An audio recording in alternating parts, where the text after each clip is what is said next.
So Dan, what have you got for us today? Well, welcome back to the Daniel Thomas Show. And the first thing is, did you know that there is a dating holiday? Did you ever hear about that? Like, is this an abstinence holiday? Well, you know, what this is they say it's the busiest day for all the dating apps of the year. No, I did not know that there's... It is called Dating Sunday. And this is the first Sunday of a new year. Now, what happens is that people sit around and they say, I'm going to work on my resolutions and I'm going to meet someone. So the dating apps like Hinge, Bumble, Tinder, they all have the busiest day of the year is what they call Dating Sunday, the first Sunday of a new year.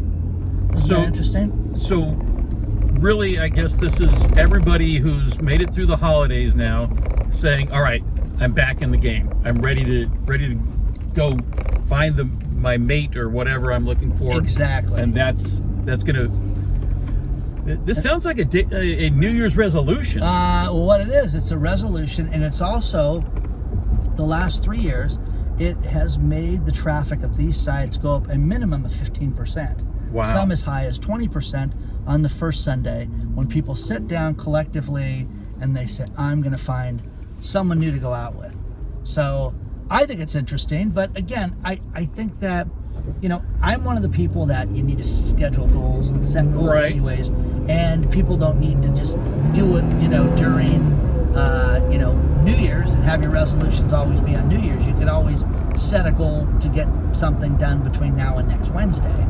But dating, it's going to be a big deal. Well, I'm curious to see if it's like most New Year's resolutions, if they all drop off within the first 2 weeks of the year. So the first Sunday, okay, that makes sense. Great, we've set the resolution. So are you going to spend $1,000 to find that perfect date, and then it's over for the year? Well, I think that people sign up for these things, and then they have to, then they spend money, right? And then they commit to it. But it's the type of thing that if you're not, I always tell people do as little as you can without paying for it. And but all these sites, eHarmony, everyone, oh, you want more matches? Sign up here, and we'll get you 38% more matches. The premium package. Yeah, premium package. Don't you deserve a premium package? Yes, I know exactly. I know you do. I like to call it the penetration package, but that's okay. Yeah, whatever you want to call it. Fortunately, not being in the dating world, I don't have to worry about it. Exactly. But you know, I get a kick out of people, young and old, when I talk to them about, hey, how'd you guys meet? Oh, it was on a dating app.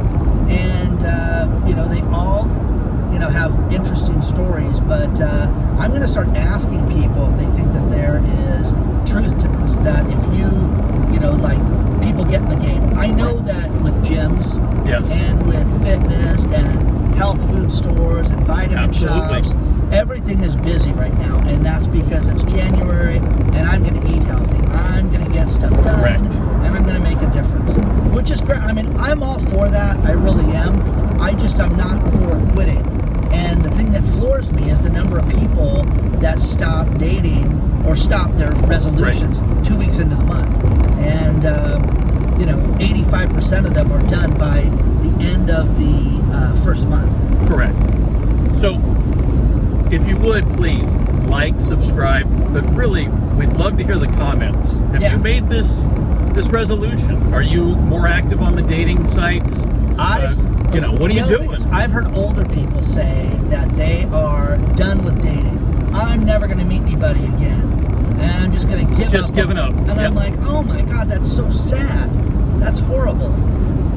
But I think you have to look too at the individual and realize that if you give up on dating, that really means you've given up on yourself. Because you're not willing to put yourself out there.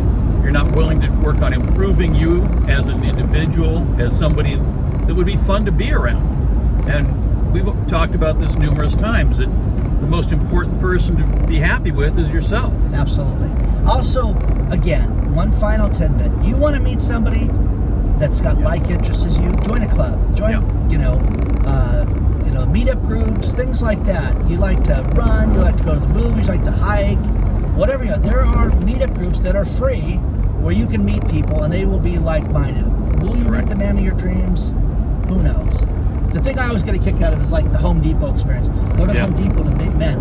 The only men I know that are at Home Depot are people working. Yeah. You know? But we can always go to my favorite spot, as we've talked about in the past, the dog park. I mean, you know, I have a couple of friends at the dog park currently who met at the dog park and they're getting engaged. That's nice. And, you know, both people, real nice people, love their dogs. They're very, you know, consistent about taking care of them and what they're doing. So I guarantee you that my two friends didn't spend a fortune going on dates. Absolutely. They really just were doing what they enjoy doing. And I think in the long run, that's going to pay dividends. We got so many jokes that I withheld. Like, subscribe, let us know what you think.